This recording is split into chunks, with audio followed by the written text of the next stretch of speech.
কোথায় যাচ্ছেন? ভিতরে যেতে হলে ফিতা কাটতে হবে, আর ফিতা কাটতে হলে টাকা দিতে হবে, তাই না আপা?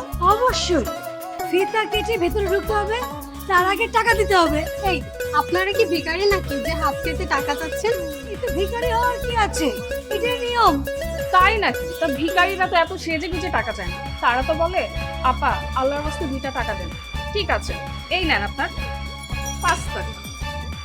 আপা মাত্র 5 টাকা। তোরা তো রীতিমতো আমাদের অপমান করলো, 5 টাকা দিছে মাত্র। তোমার কাছে 5 টাকা আছে না? হ্যাঁ হ্যাঁ। দ্বিগুণ করে 10 টাকা ফেরত দিয়ে দাও।